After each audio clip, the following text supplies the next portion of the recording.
Hello and welcome to another video on XW-P1.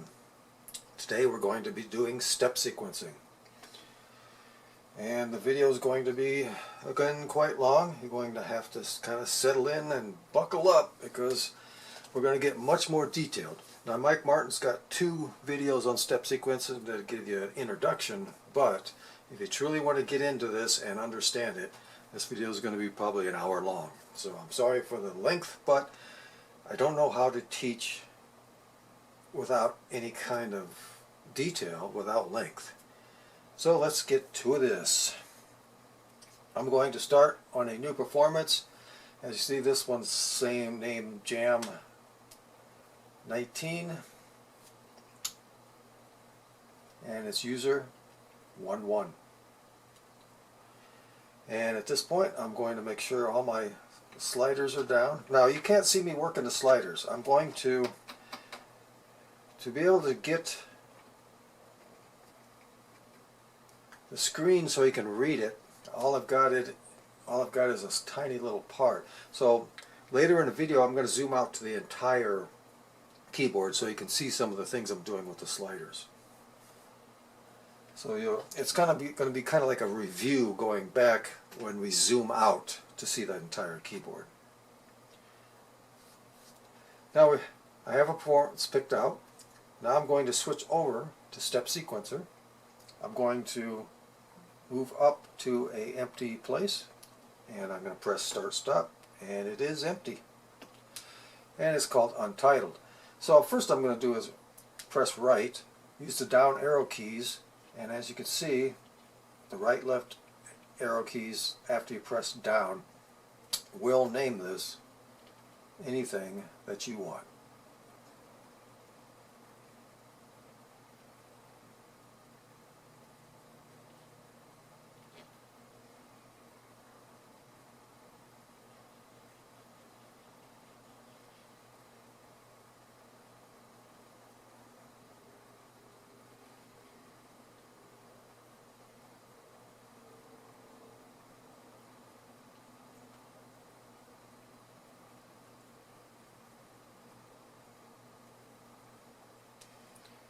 Pressing enter, and yes, am I sure, and we're going to be saving this sequence as a 2/5. Now go back to performance and write the performance now, enter, yes. Now why did I go back to performance to write? Well, this machine saves whatever tone and whatever step sequence you have under performance. So my tone is going to be this one I created called on 07.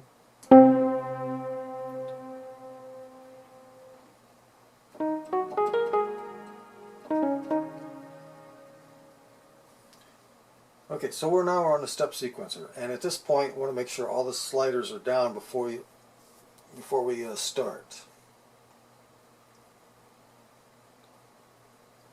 Now if you start moving sliders around after you start, you will find that it starts making a sequence. So make sure that your after the sliders down, you turn off all the little step lights. Now we're going to start on the step sequencer mode. We're now down here on our indicator, which is pattern 1 through 8, and I'm choosing pattern 1.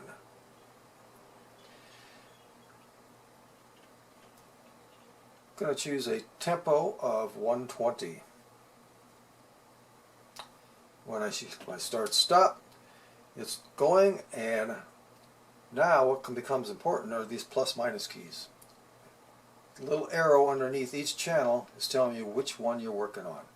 Now as I keep pressing this, it doesn't go any farther than 8 because we have 8 through 16 on our channels. That's what we have available. And normally what 8 is a kick, 9 are the snares, 10 are the hi-hats. Those are already set up for you. Then you can add pitched instruments, and on step 16 you can add chords. So you can have one instrument that actually is polyphonic.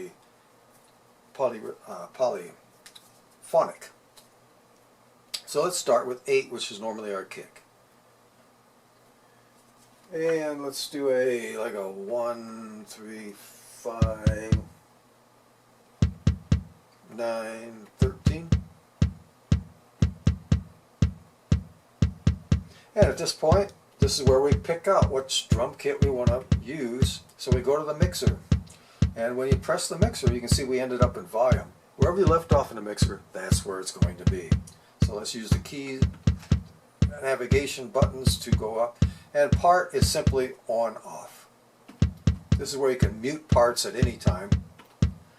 And now we use the easiest to use is the plus minus keys to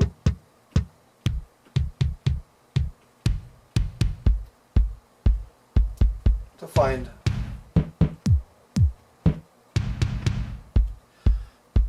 a drum kit. So back out of the mixer, and there's our kick pattern already laid down. I'm going to use the plus minus part keys and go to part 9. This one's usually already set up as snares.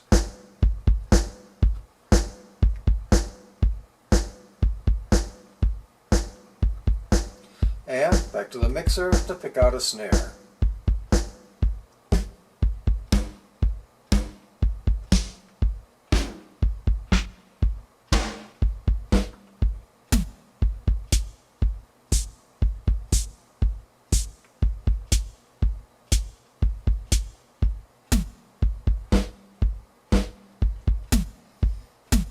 Okay.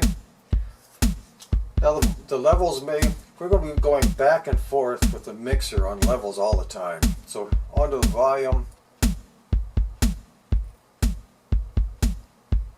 And I'm turning the volume down on channel 9, which is the snare. Back out of the mixer. Now let's go to channel 10, which is normally hi-hats. I'm going to just string all the hi-hats in there.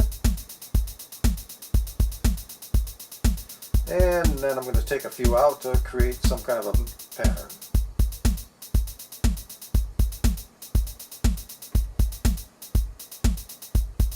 Okay, so on the hi-hats I got like a 1, 3, 4, 5, 8, 9, 11, 12, 14, 15, 16.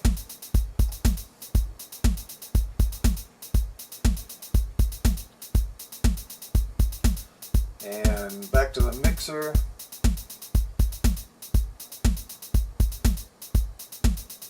Turn the hi-hats up a little bit. Turn that snare down a little bit. And back out of the mixer. Now at this point, on channel 11, we look at what do we have in channel 11. Well, let's use the mixer and see what. It's just another standard set. So right now, the entire keyboard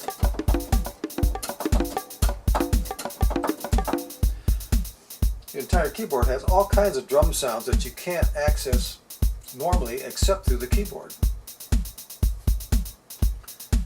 So let's actually play in the bongos.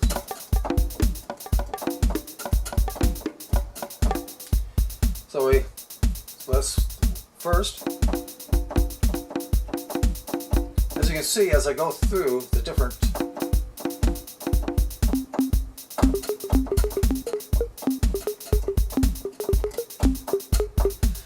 almost all the bongos are the same, and that's the way this drum kit is.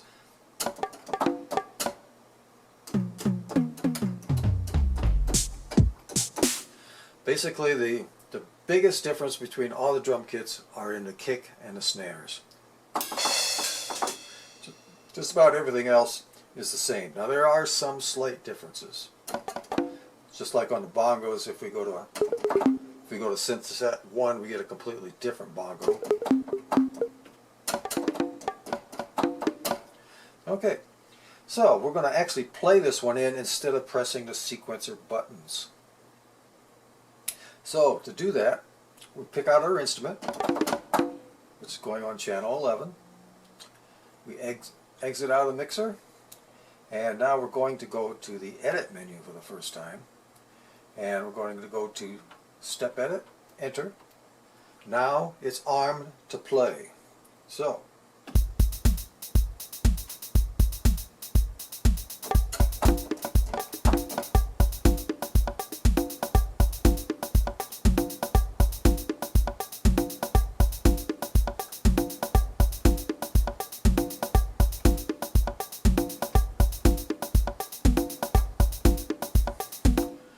yeah, we got the going to exit out of edits, back into the mixer, going to adjust volume.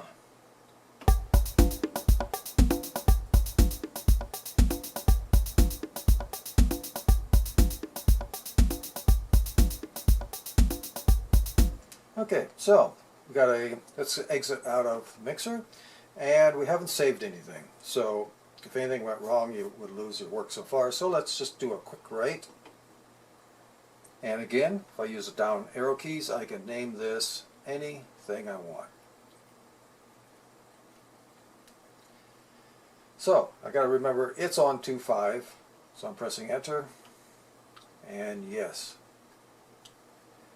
And now our sequence for one pattern has been saved.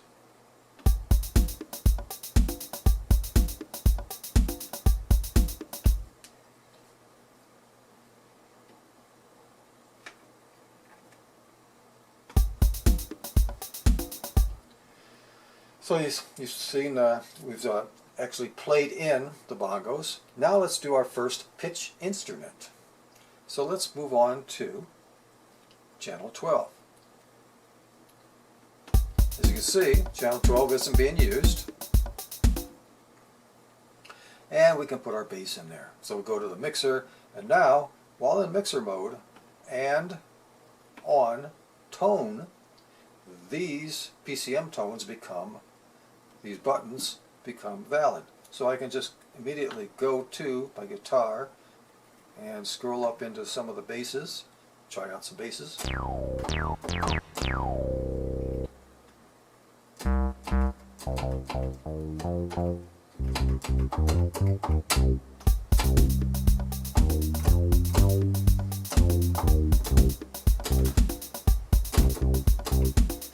And we're going to keep this one simple and we'll play just one note. So again, I'm going to be playing this from the keyboard. And you go, what's going on? Playing an organ. Again, you can't hear the note unless the mixer's on or you are armed and ready to play. So again, we go to edit, drop down to step edit, enter. Now we're armed to play. And if I play now, I'll start building up a sequence. So I have to come over here to my buttons and turn off the one I played. So we start the sequence, and then we're going to add a single C to the bass.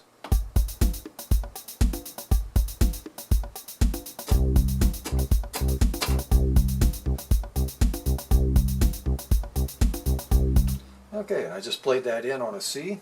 We're going to exit out of step edit. Now step edit seems confusing because step editing normally means that's when you actually just push the buttons on your sequencer and get.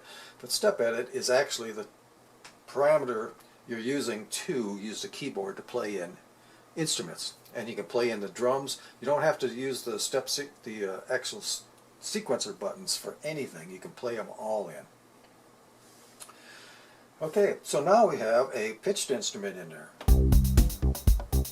So now I'm going to go over here and turn on my key shift and see if it's working. And as I press my keys, it's not shifting pitch. Now why is that? Well, let's go down to track parameters, enter. Go down to key shift, enter, and you can see enable is off. So if I turn this on, exit out, let's try.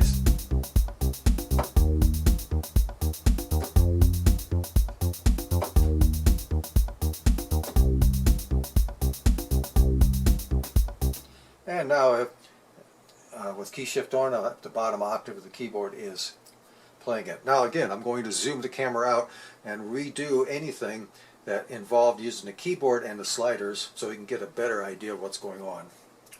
The display is so small, I just can't get the whole keyboard and the display in there to make it look great. So I'm going to back out and do this video with the whole keyboard showing too. Okay, now we have an actual pitched instrument in our pattern.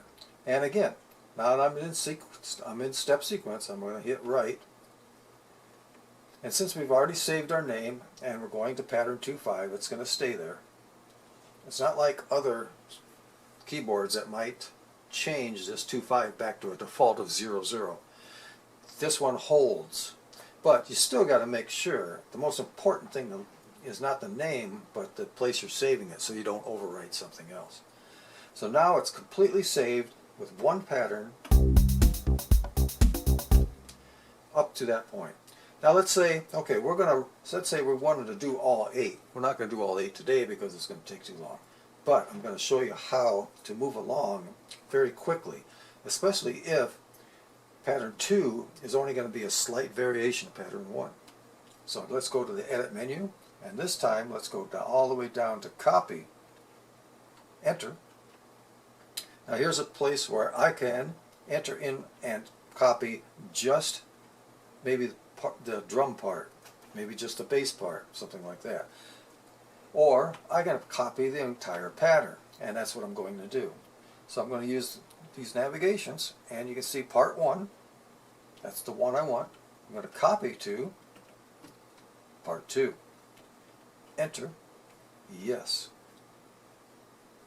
Now I have 2 exact copies.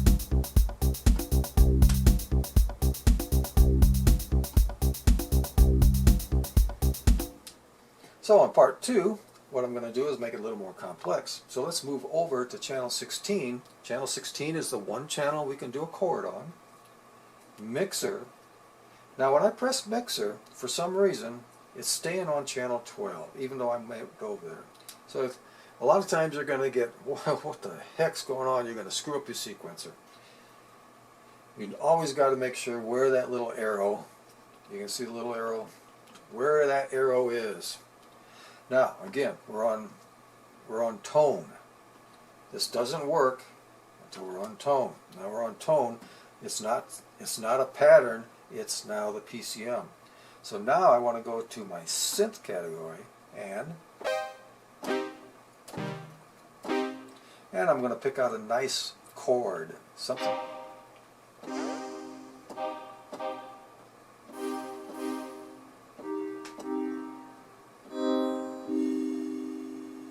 So let's turn the sequencer on C.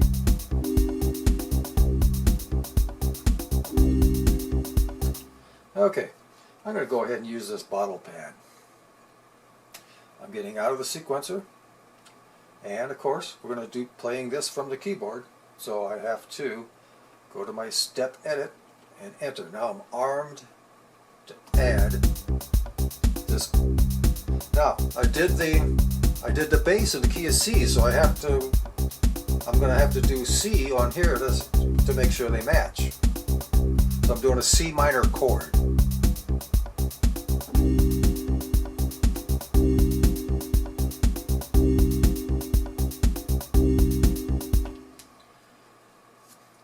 And there's my chord. So let's make sure it note shifts okay.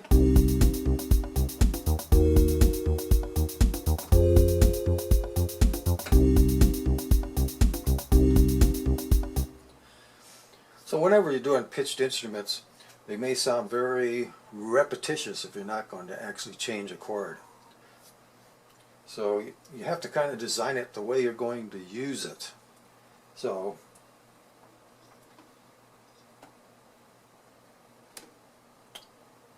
let's say we're going to do a performance. So there's my tone that I have picked out for performance. So now that I've got tone picked out, again, I have to go back to performance and write that tone into the performance so that it comes up. Because as you change different performances, if you don't save your tone and you don't save your step sequencer in there, you lose it, and you go, well, what step sequencer was it? I don't know. A year from now, who would know? So back to step sequencer, so we can play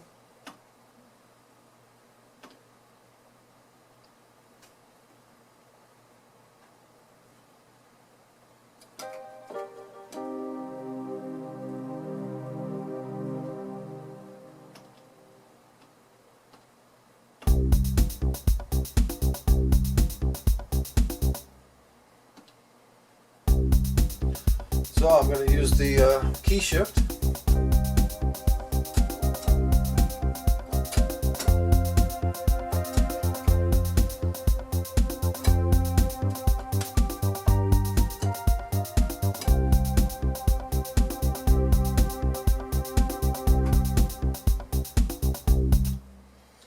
And because I didn't save my sequence and I went out and into performance, guess what happened? I lost my whole pattern in channel 2, or whole two pattern. That's what happens when you don't save a lot. And that's probably going to happen to you a lot. So now I lost that, so I have to go back and do it. So let's do it real fast here. I need to copy 1 to 2. So I'm going to go down to my copy from my edit. I'm going to copy the entire pattern. Enter, yes. Part 1, 2, part 2, enter, yes.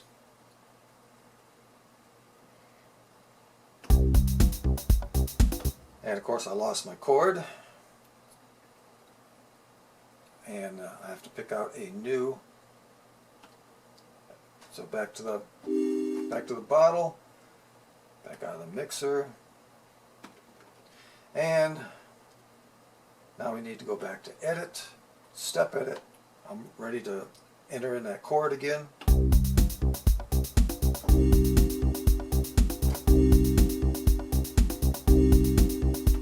And now exit, right, enter, yes.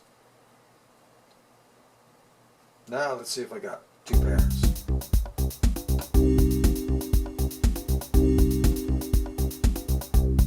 So now when we do our performance,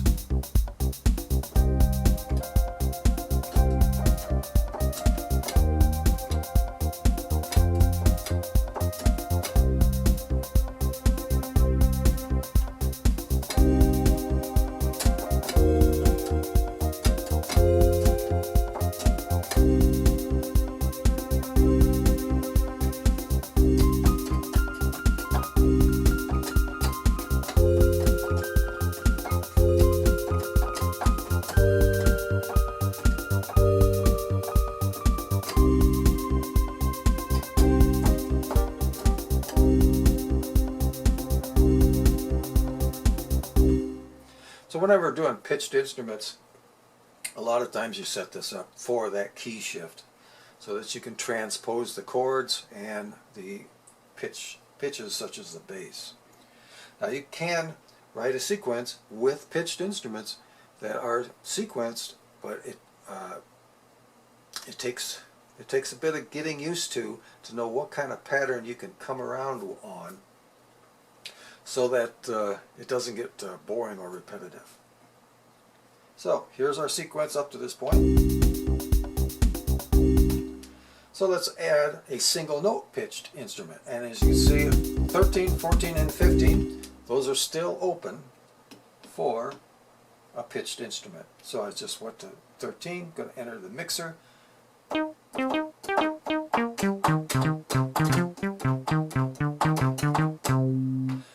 Let's just go ahead and put this little thing in there.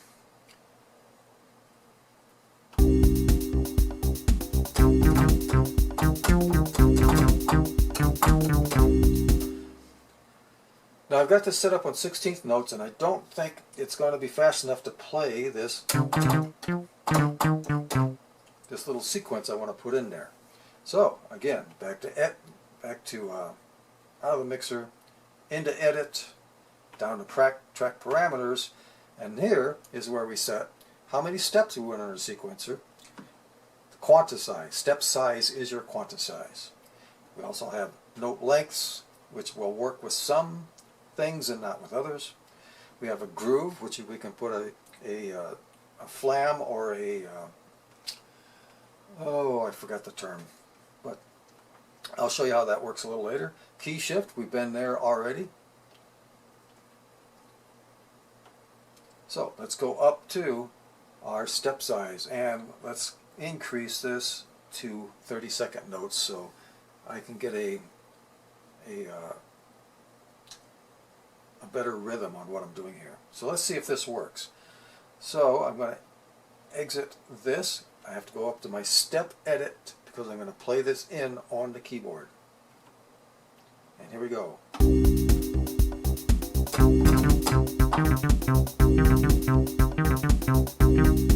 And I'm turning off all the little buttons because I was off.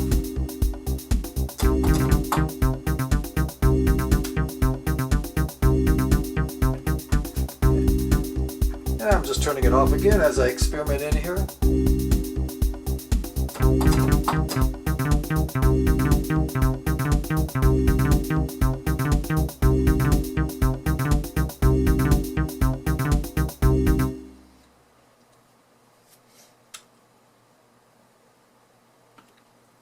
And I'm going to exit out of here, and here's our new sequence. And that's, turn that down, and at this point let's go to our tone and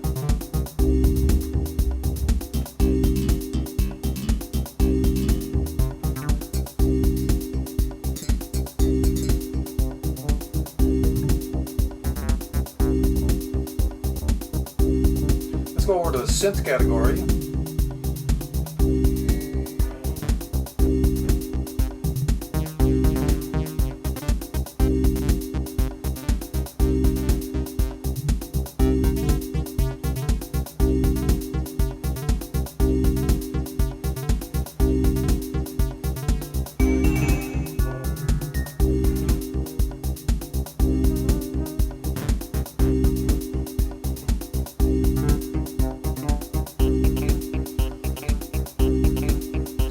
I'm going to take, now while we're in the mixer, let's go through some of this. And at this point, I'm going to run a pan on this. Coarse tune, I'm going to lower it 1 octave.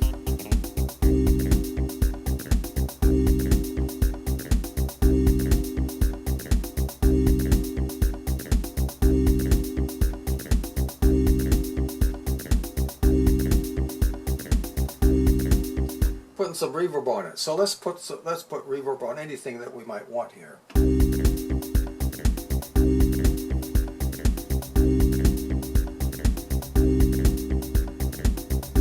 And if you remember, channel 9 is our snare.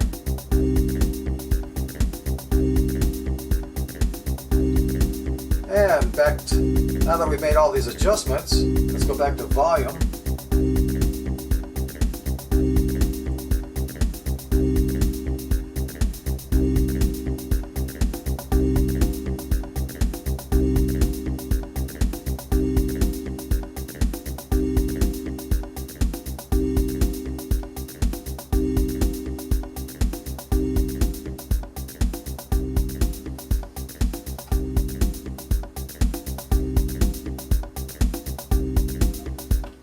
And as you see, the levels that you have make a huge difference too.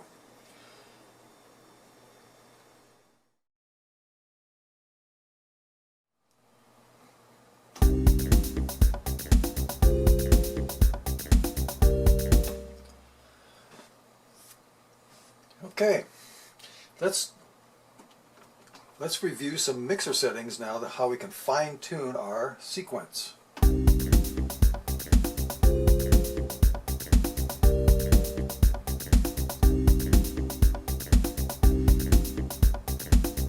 So we're going to go up to the part,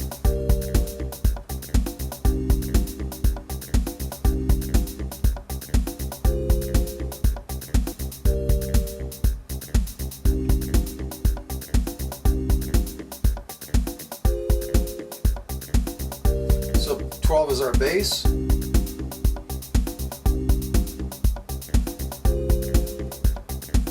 13 is that synth. And 16, of course, is our chord. So let's go down. 13 I already panned. So let's go over to 12 and pan that the other way.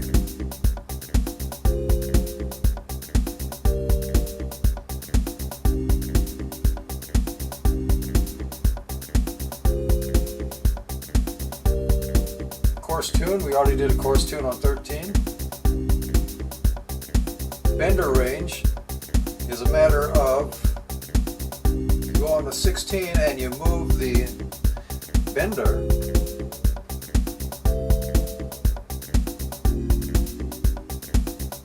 the bender actually works for pitched instruments.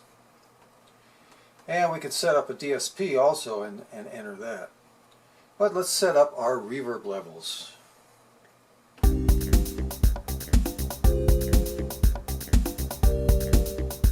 Some reverb to the, and some chorus to that chord.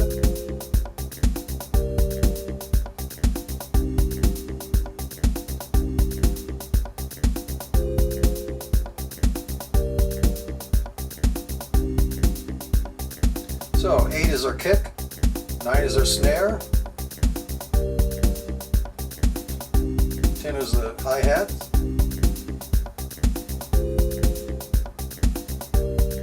11,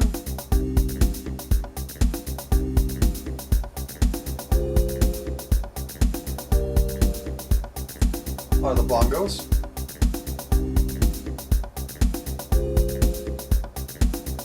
So now we've taken our step sequence and added some stereo imaging to it by using the panning, and we've added reverb,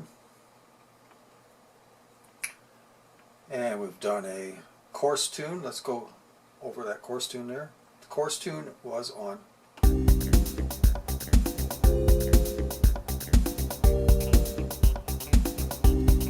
that synth tone.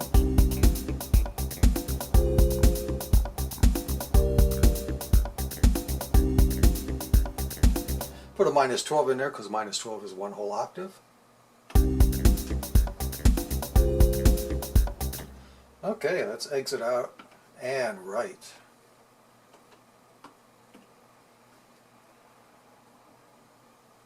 Okay, so on pattern 1 we have our simple pattern, and now we're going to see the stereo imaging and extra effects.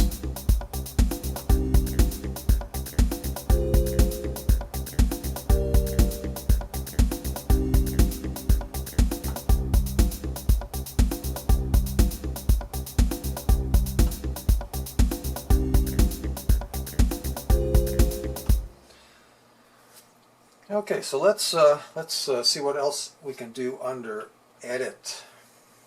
So we know we can turn parts on and off.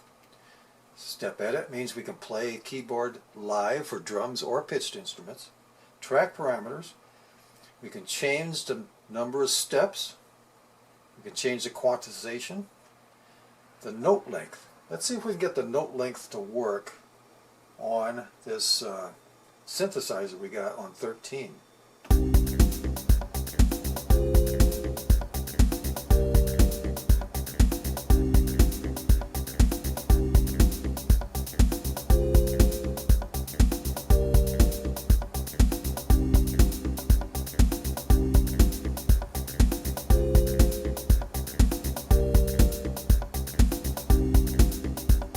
As you can hear, a very minor change on that one. Okay, let's go to the groove on this one. And we're still on that synth 13.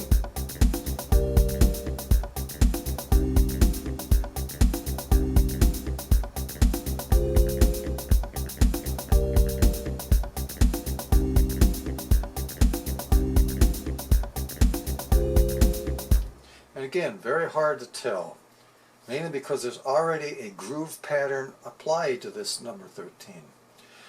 So if you have a very simple sequence, like a hi-hat that that has a very simple pattern. You can apply the groove and hear it. Let's try putting the groove on. So 8 is our kick, 9 snare, 10 hi-hats, 11 is the bongos. Now the bongos always have a strong groove. Let's see if we can change that.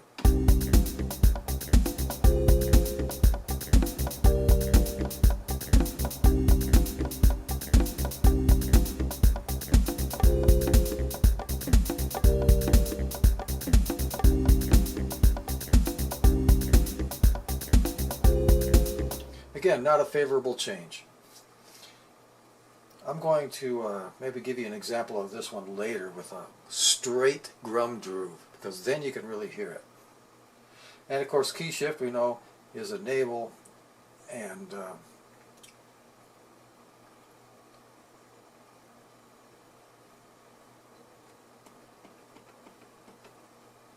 okay. So let's save what I got. As you can see, there's an exclamation point next to my, remember we got sequencer, exclamation point, name and location. Next to the location is an exclamation point, means we've done writing. And that tells me before I get out of it, I better write. Now when I write the sequencer, it is writing all patterns and all changes. So it's not just a pattern you're working on. So I wanted to get out of this, and I'm going to go up to an untitled one, and it's empty. So let's do a real basic beat here so we can illustrate the groove changes.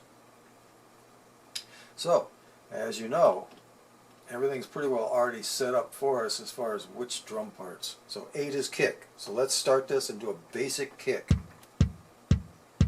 And then we're going to do a basic snare.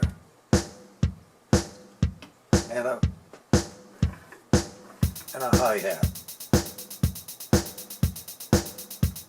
I'm going to go to the mixer and get that snare down so it doesn't sound so annoying.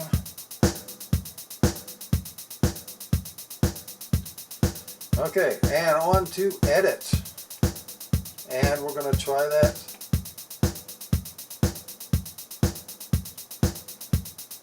Groove.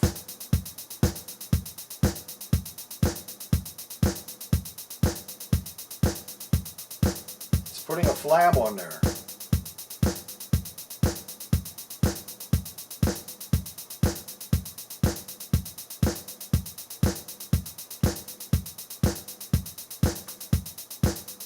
And let's go the other way.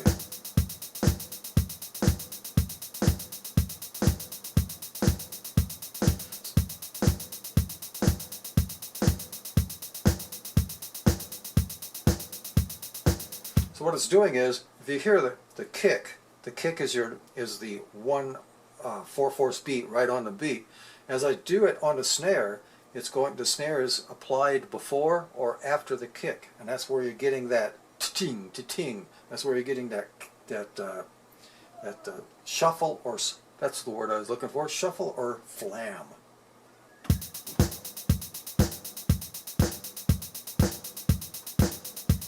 Before or after?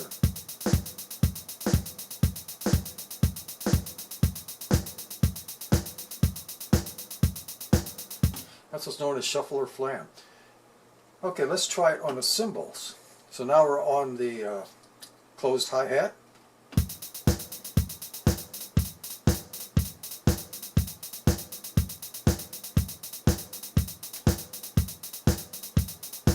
So you can see there's quite a bit of difference there. At 50%, it's a straight, right-on sequence.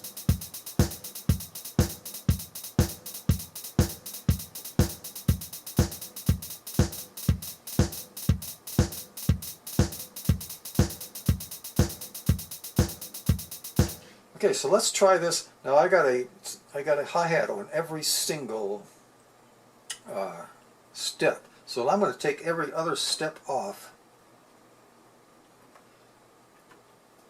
So we got a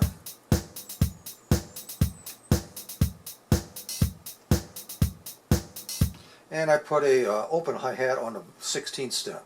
So now we got something to actually work with in between for the groove. Now let's try the groove.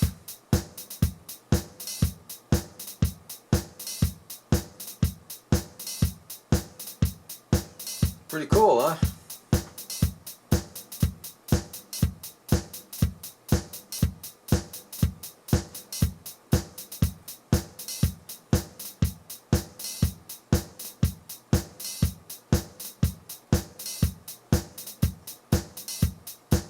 And back to the normal pattern. So it's actually putting a little triplet in there at the at only one point. So we can go back to our sequencing step size and also make big differences by entering triplets.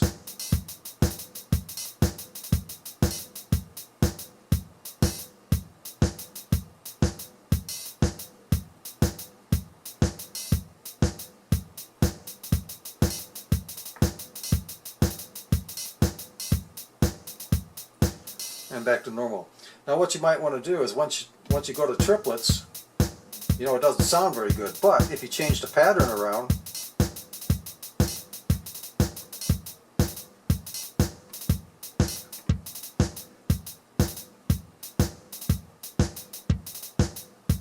so just by hitting the little buttons in the pattern sequencer, I was able to make the triplets sound a little better. Now if you get to this point and you go, oh crap, I lost my original. Well, you never lose it unless you save it. So all you have to do is actually get out of step sequencer, go back to step sequencer,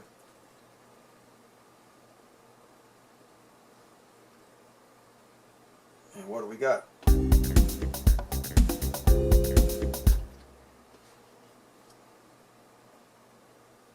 Since that was actually a new pattern, it just erased it by going out of it, just because I didn't save.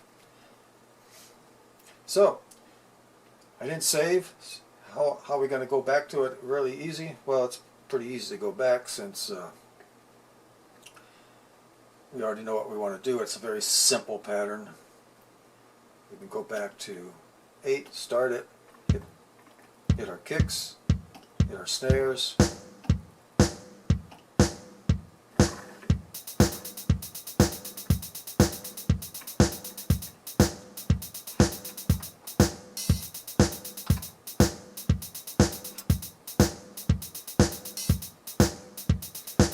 Back to the mixer.